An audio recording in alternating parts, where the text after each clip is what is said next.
By now, you've probably heard my magic wand story. It's a brand that's been part of my personal journey for more than 20 years. But no matter how many times I sing Magic Wand's praises, I'll never be able to fully capture the story of this incredible brand. Well, now journalist and author Kate Sloan just completed a limited audio series documenting the history and impact that Magic Wand has created over the last 56 years. It's called Making Magic. And the series chronicles Magic Wand's incredible brand story through interviews with nearly 40 experts, performers, business owners, educators, and fans. So I got a sneak preview of this series, and what I loved is that Kate weaves together snippets from all their interviews into this amazing story arc. She covers Magic Wand's journey from appliance store massager to its legendary influence on culture and sexual independence, and it's all just fascinating. The first episodes of Making Magic are available now at makingmagicseries.com or on all popular podcast platforms. Just search for Making Magic or visit makingmagicseries.com today. Thanks for listening to Sex with Emily. I'm Dr. Emily, and on today's show, I'm doing an email blitz answering your questions because, hey, it's what I do best and what I love doing, helping all of you. Topics include, so you and your partner just started talking about sex, but how do you let him know his technique is off without hurting his feelings? Okay, you've been back and forth with someone for years. Should you move on already or try again? The clitoris. It's the woman's hotspot, but what on earth are you supposed to do when you or your wife just can't seem to find it? And how do you get your prostate needs met for solo pleasure play? All this and more. Thanks for listening. Look into his eyes. They're the eyes of a man obsessed by sex. Eyes that mock our sacred institutions. Bedroom eyes, they call them in a bygone day. Hey, Emily, you got a boyfriend? Because my man E here, he just got his heart broken. He thinks you're kind of cute. A girl's got to have her standards. Oh, my. Do women know about shrinkage? Isn't it common knowledge? What do you mean, like laundry? It shrinks? Can we not talk about sex so much? Are you kidding me? Oh my God, it feels so good. Being bad feels pretty good. But you know, Emily's not the kind of girl you just play with. You're listening to Sex with Emily. We're talking about sex, relationships, and everything in between. You guys have been sending so many awesome emails lately that we are dedicating this show to all of your emails, and they're great, so keep them coming. Feedback at sexwithemily.com. We love when you comment and subscribe on iTunes, wherever you're listening. It's great to get your reviews there and your 5 stars. I love that. And share with a friend. You can also find me, you guys, on Sirius XM Radio. It's Stars Channel 109, and I am there Monday through Friday, 5 to 7 p.m. Pacific, 8 to 10 Eastern. And you guys can get a free trial at sexwithemily.com/SXM. And by the way, you can also just call me between 5 and 7 in the evenings at 888-947-8277 and ask your questions directly. Social media across the board is at Sex with Emily. Also, okay, if you haven't seen it yet, you have to check out my Sex with Emily Vesper. It's an elegant vibrator necklace that you wear it. It's an elegant vibrator that you actually wear as a necklace. It's a really strong, powerful vibrator. It's USB rechargeable, and it comes engraved with one of 3 limited edition phrases that I wrote for you.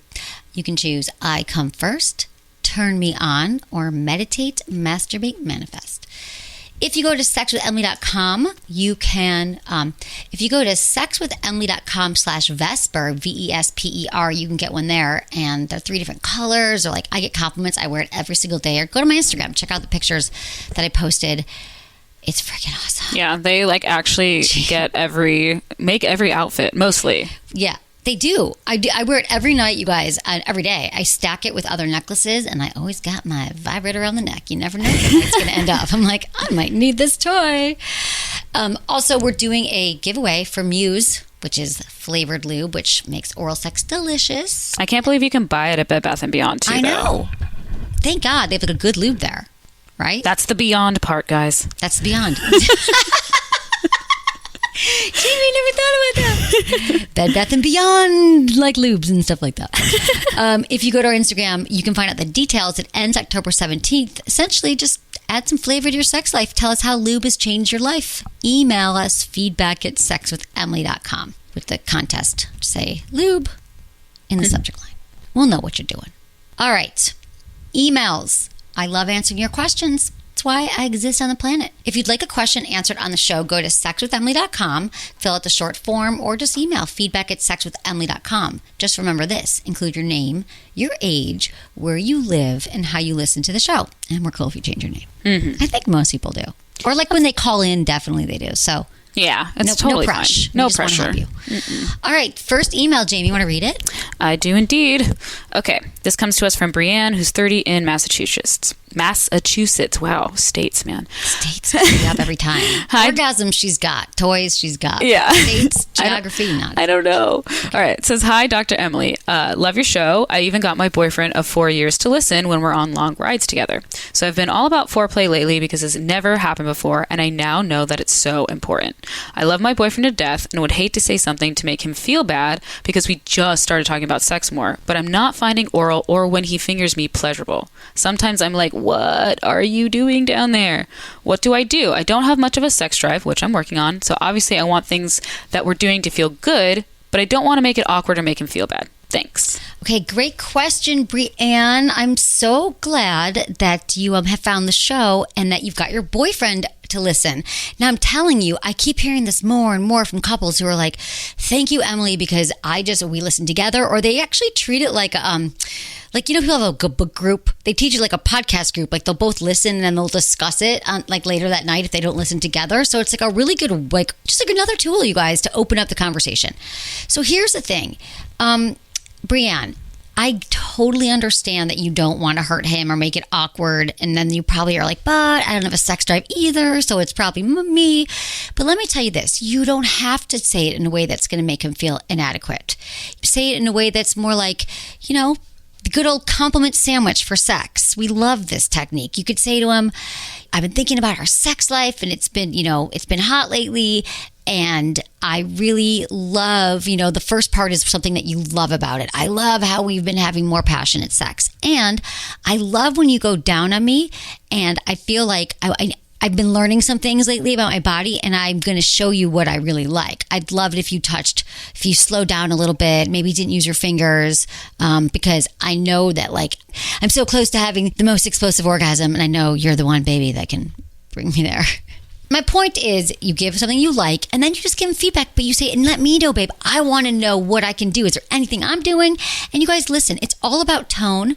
You want to be curious. You don't want to be, shaming or blaming. You don't want to be like, we have to talk about something serious. It's more like, hey, let's talk about fun ways we can even take this to the next level. That's the gist of it. You can also mutually masturbate because you can show him what you like and then he sees what you like and it's really hot to watch each other. So those are my tips for you. But I also want to say that as far as sex drive goes, this all works together because you're 30 years old.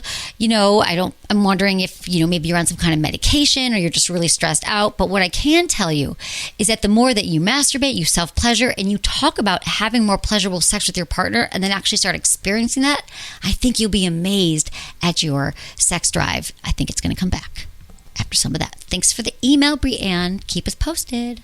Yeah, I mean, especially if someone's going down on you, I try to just be like, oh, it feels so good. I'd love it if you touch me there. Yeah. That's what I try to do. If it's in the moment, because sometimes people can't take the feedback. After? Well, they can take it after, but in the moment, it might be. So I think that if she lays the groundwork and says, you know what, there's some moves that I want to do, and next time you're going down to me, I'm going to show you. Exactly. So then he's not like, oh no, why is she showing me? Yeah. Right. And then in the moment, she just plant the seed. Just be breathy. Literally, you could say anything you want. Do you want to take your finger and move it away from my clitoris? Or take your finger and remove it from my vaginal opening? Yeah, instead of don't stick your finger in there like that. Right, but don't be like, ouch. Just be like, hey babe, maybe more softer touches. Exactly. My pubic mound. Oh, great. You're going to do great, Brianne. Yeah, we got you, girl. All right, this next email comes to us from Jim, who is 54 in Texas. Hi, Dr. Emily. My question is about a relationship with a 44-year-old female. We went on 2 dates a while back. The chemistry was so good, but she ended up breaking things off to date someone else. We didn't talk for 5 months, But I saw that they broke up, so I contacted her and we started chatting every day. Then she pushed me away, saying she didn't want a relationship.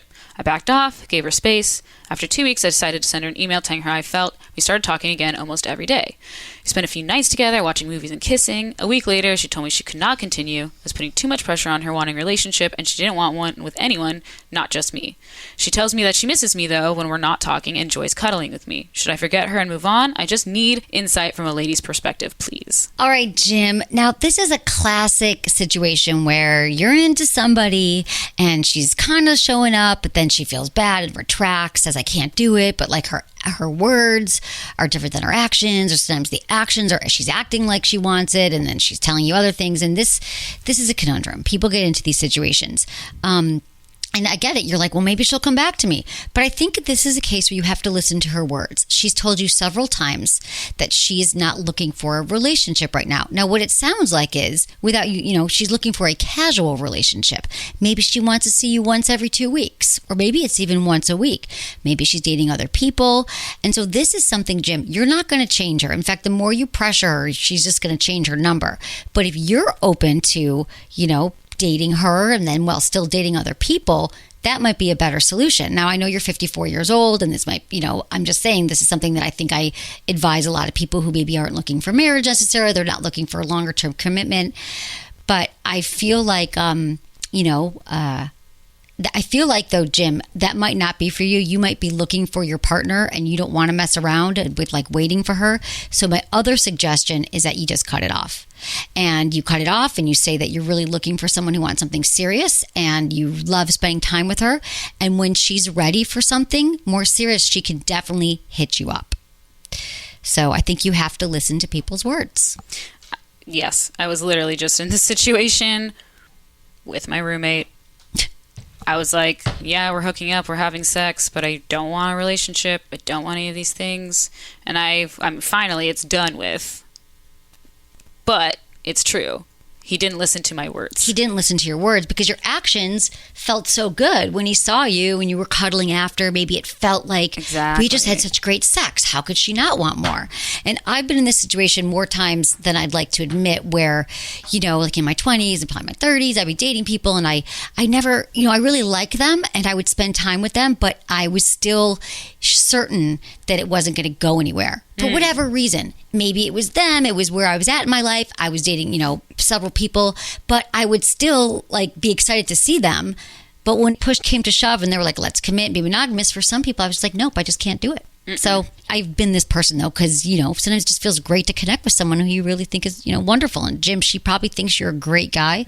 But for whatever reason, and we don't need to analyze it, she's not where you're at right Exactly. now. All right, Jim, thanks for the email. Keep us posted. You guys, I want to know from you. If I've given you some advice and it's worked, send an update or send me the next question. Because sometimes people want to know, how do I talk to this person about it, right? Or Jim could be like, yeah, you were right. And I moved on and I met this other woman and now we're having this challenge. We want to go along the journey with you. We do. We care. We don't want to just send you off into the world and never hear from you. No, we're just sending you out there. We're not going anywhere. All right. Speaking of non-monogamy, actually, this came from Camille, 27 in California. Hi, Dr. Emily.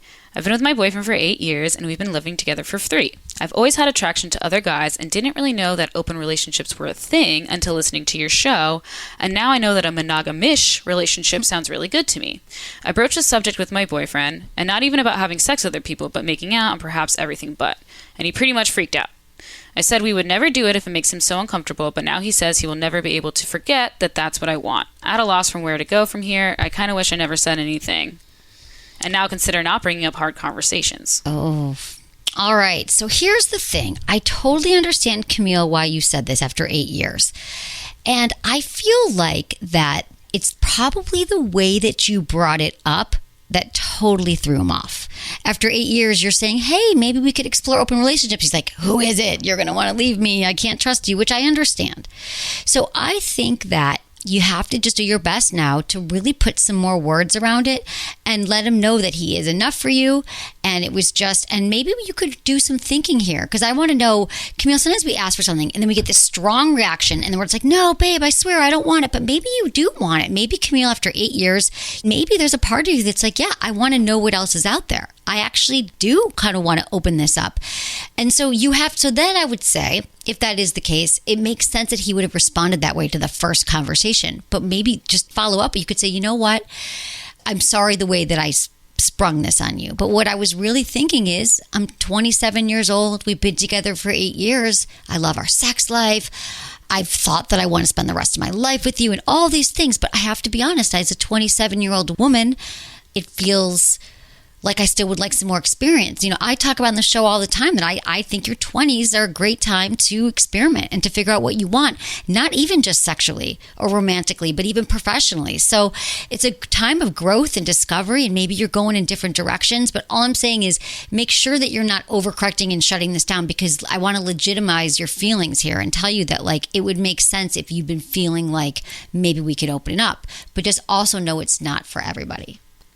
Yeah, and then he probably freaked out initially, but maybe after time to think about it, he might come around, or he might understand, or be able to explain to her better. Because I feel like if I had never, I was completely in love with my partner and had been together for 8 years, and they came and told me that, I might react the same way, oh my God, I'm not enough for you, I'm never going to be enough for you.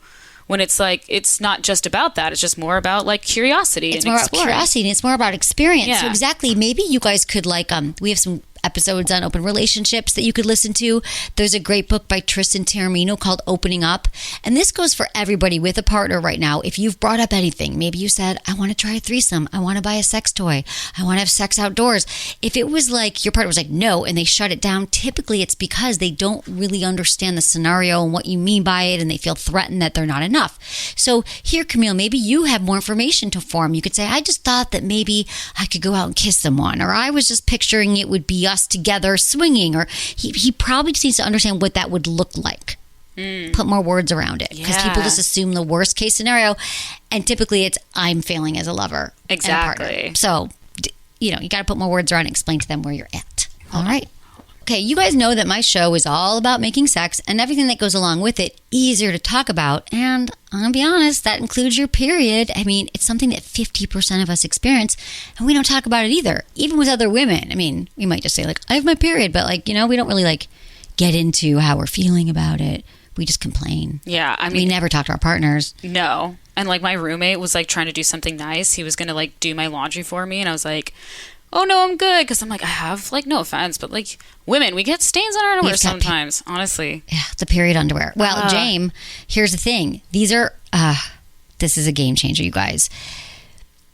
If you haven't heard of Thinks, and I think they've been out there advertising, because I heard about them a year ago when I got them, James. They're period-proof underwear you can use to back up or even replace other methods. Thinks absorbs up to 4 tampons worth of your flow without leaks, stains, or odor. Wait, what? Yeah. This is a thing? Dude, I know. Okay, so my friend Shirley told me about them. She was like, I got Thinks for me and my daughter, her 15-year-old daughter. I was like, oh, I heard about this. This was probably a year and a half ago, before I got them.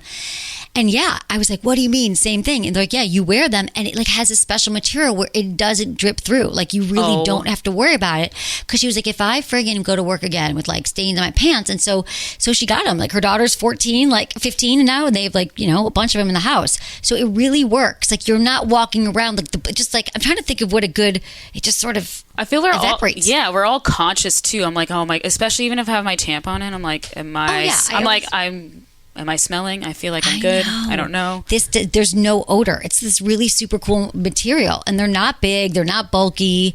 Instead of tossing out your pads or tampons, you just toss the Thinks. You put them in the wash, and then you reuse them. They've been a game changer for so many women I know. Jamie, they're sending you a pair this week. Oh my God. Not to worry. God. I don't think we even talked about this, but they're coming. If you have periods, you have to try Thinks. Check them out for yourself. Go to periodbetter.com. Use code Emily. Save $10 on your first pair. Just try one pair, you guys, and you are going to love them. That's periodbetter.com. And use code Emily to save $10 today. Oh my God. And they're coming? I'm so excited. Yeah, they're coming, dude. They're coming next week. I think they might, yeah. They're coming. Yay. Speaking of that, we're going to take a quick break, and then we're going to get back into more of your emails.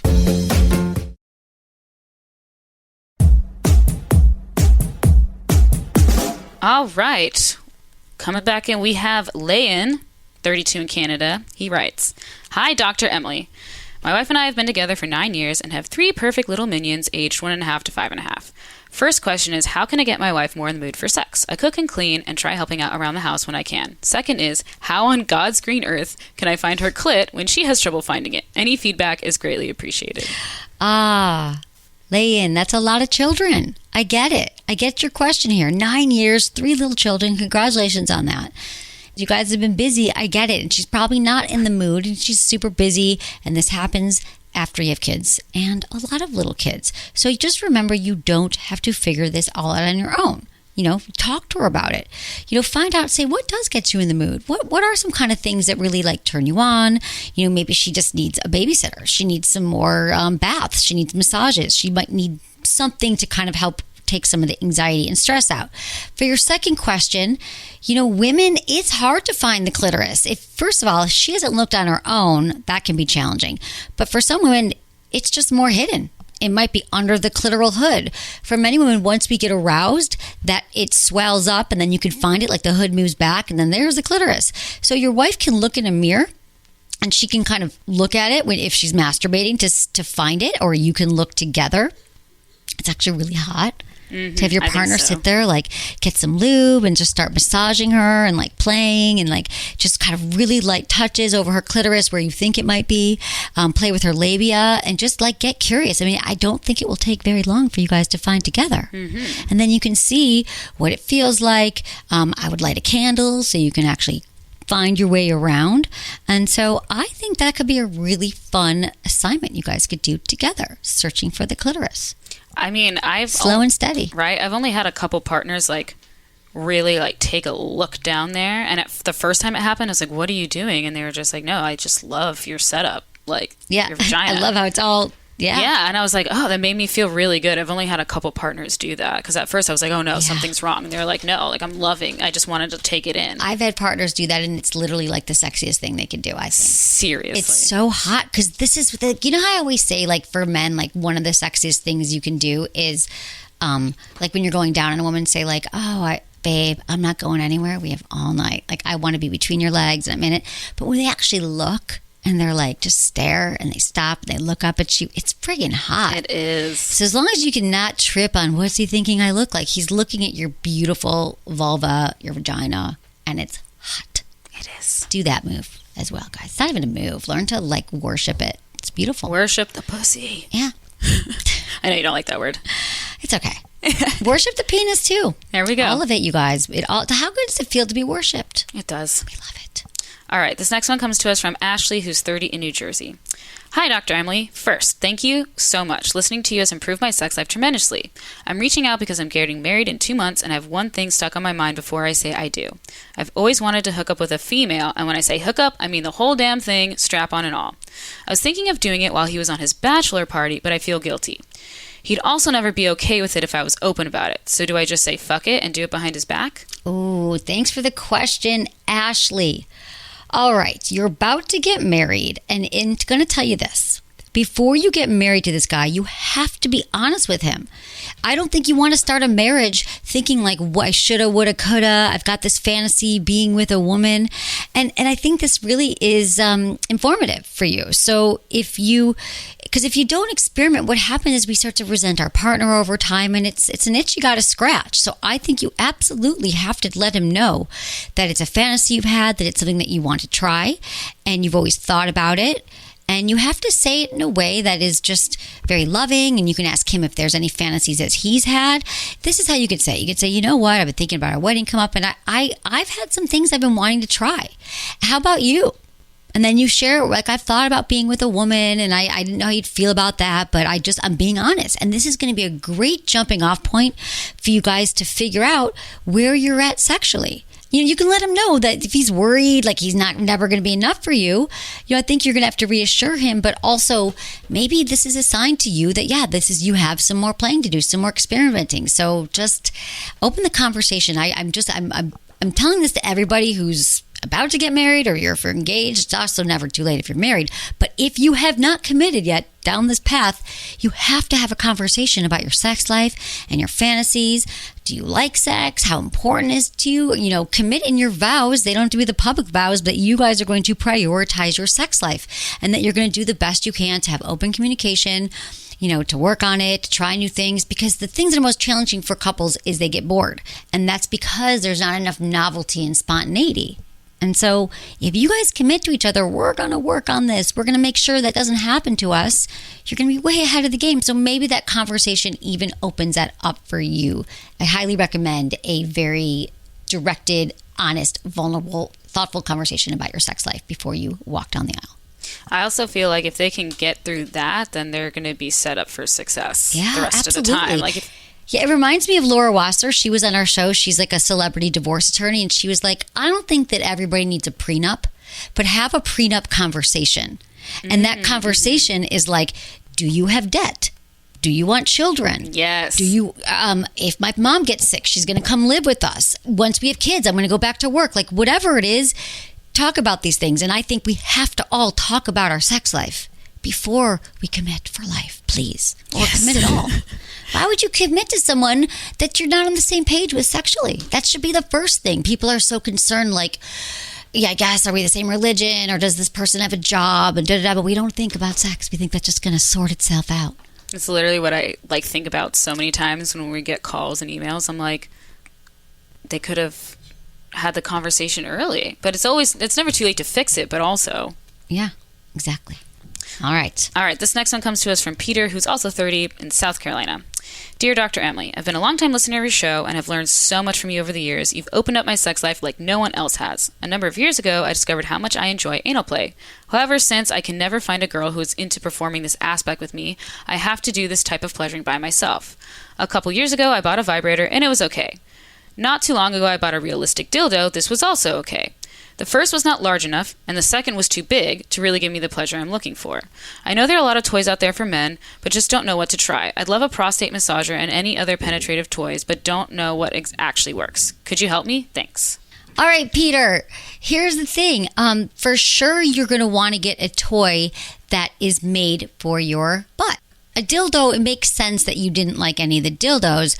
I would recommend getting a great prostate toy that's like designed just for your prostate. The Weavi Vector Body Safe Silicone, it's a prostate massager. It's curved to find the prostate, and it also stimulates your perineum at the same time for even more stimulation, which is the taint, as they say, which is in between your... The taint or the gooch. The gooch. I love that. So also it works with the WeConnect app, so it's much easier to control.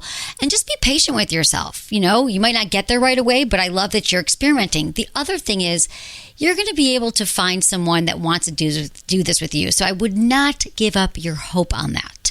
And maybe it's also the way you're bringing it up. Maybe you could just say, have you ever done anal play? Maybe you could say, I'd like to try it on you. And I found lately that it's something that I'm into.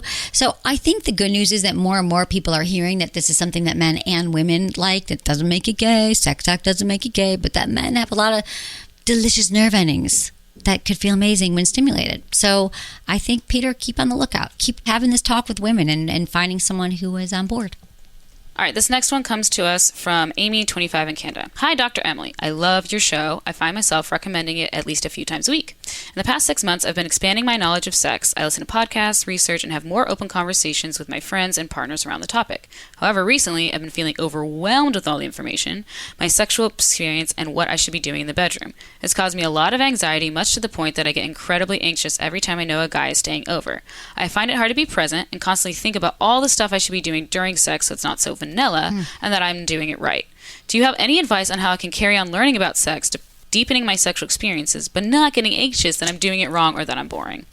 I love Amy. Like totally overachiever here. Type A. She's like, I'm a sex expert now, and now I'm in my head about it. Well, I think you've done the really important part. You've done your research. You've had a lot of education around Amy around sex, which is amazing. But now my best advice for you is to just be present with whoever your partner is. Let me tell you this. I'm even a sex expert, and I sleep with men, and I'm not like, oh God, I better pull out all the stops this time he's over. I better do this special blowjob trick and have all my moves down. No, sex, when you come together with somebody and there's an attraction, you guys get to, the more present you are and you're out of your head, I think a great way to do it is kind of just keep bringing yourself back to the moment through focusing on your senses. You know, God, how did my hands feel on his skin? Okay, his skin's really soft. And what am I smelling? This massage candle that you've lit, and I'm listening to the sound of my breath. And you bring in all of your senses. And when you do that, you have no choice but to be grounded in the moment. Now, here's the thing. With every partner, we all have the opportunity to become a great lover, because every partner is a new experience. So I think paying attention, being in your body, paying attention to, to how he's responding to things, but also just like being yourself. Things are going to come to you in this way. But most of the time when we're having challenges in the bedroom, it's because we are so in our head and we're so anxious and we're so worried. So I would really say that you're going to now, like you have learned all the information. Now I say deepen your sexual experience by learning to be present with each new lover and then learning how to talk about it, which we talk about a lot on the show. Yeah. Maybe after, how was that? Was it fun? Were you into it? Like, what can I do? I tell him what you really liked. I love that she's an overachiever. Such an overachiever. Yeah, she's just like, oh my God, and I'm going to be the expert and I'm going to be great. But it's like, if it's not feeling good to you or you're into your head, then it's like the research at that point doesn't matter. It's more about like a me search, right? Exactly. You always say research. That. Research is me search. We all have to do our own work. So you've done all the research. Now you got to do the me search. Love it. I love it. All right. This last one comes to us from April 26 in California. Hello, Dr. Emily. I was wondering what to do if my significant other can only orgasm going really fast. I can handle it maybe once, but if we have sex every day, I get very sore and can't even have sex anymore. We use lube, but are we maybe not using the right one? I don't know if I can change the way he needs to orgasm. I'm not sure if I want to live a life of pain with sex. He told me to talk to a gynecologist about this, but I know it's because he likes to go very fast. I don't think there's anything wrong with me. I've had relationships before and never had this issue, so any advice would help because I do like being with this current guy, and we are taking things to the next level and moving in together. I don't think this should interfere with our relationship. I hope it's solvable. Maybe it means we need to have sex less often. Thanks for any tips. All right, April. This is a really common question because it sounds to me like he's just doing the jackhammer. He's just pounding away at you because that's how he's learned, to have sex with you. And maybe he saw that in porn. This is where I have a problem with porn, that a lot of people today, that's the first sex or the only sex they've ever seen. So he's like, of course I'm supposed to pound away at you. But the reality is, for majority of women, that doesn't feel good. That's not what we want. It doesn't hit our clitoris. It doesn't, doesn't give us pleasure. So you are not doomed to painful sex. Your relationship doesn't have to end. And I think he can retrain himself to finish in a different way. Now, you have to let him know that speed, and I think it might even be the depth, like he's going really fast and really deep. It's discomfort. And actually, for a lot of women, slower sex is what feels good. So he's probably just not had a partner point this out to him, right? I mean, you guys are still in your 20s. It doesn't matter. And I don't care if he's had sex with 100 women. People are like, but he's had a lot of lovers. That doesn't mean that any of them ever gave him feedback. So that you do not have a ground to stand on with that. So I feel like definitely use a great lube. We love Uber Lube or pure silicone. Lube is great, or they're pure silicone. What's it called? Well, Uber Lube is great because it lasts longer and it's silicone. And it's a beautiful bottle, and you don't have to keep reapplying it. There's also Pure Woman's Nude. It's safe, water-based. And then there's also Woo More Play, which is coconut oil. And those are like the oily ones. The oil lube and the silicone lube are great for this. But I think it's also a matter of like retraining him. Now, again, you guys, a lot of us, I'd say the majority of us, we learn one way to masturbate, one way to orgasm, and that's what we do for the rest of our life. But he can learn to do it in other ways. He can. I promise you, he just hasn't experimented. This is like, surefire way I'm going to blow. But he could slow it down. He could remove it, and he could just jack himself off at the end after you have your orgasm, which I hope you do. So I think you guys just need to work around, and that you need to get some information, understand that there are other paths, other ways to move. Yeah, I mean, I have definitely been jackhammered before, and I'm just like, dude, I'm like a human being. Yeah, by the way, pound away at me. So I have to. Believe me. Now, here's the other thing. I know you said you didn't have pain before with anyone else, so that leads me to believe your hypothesis here that it's about his jackhammering. But again, if it continues, anyway, you should definitely go see your doctor. Find out what that pain's about. A lot of women have pain during sex, and they just accept it as normal, and they just kind of suffer. So I don't want that to happen to you either. All right, Jamie. Thank you, producer Jamie. And thank you, everybody. I love hearing from you. Thank you for supporting the show as we head into our 15th year in 2020. Oh my God. We've been doing a lot of podcasts, you guys, here for you. And I just thank you for supporting the show and telling a friend. And I love you all. Thanks to my amazing team, Ken, Kristen, Michelle, Elisa, and Jamie, of course, and Michael. Was it good for you? Email me, feedback@sexwithemily.com.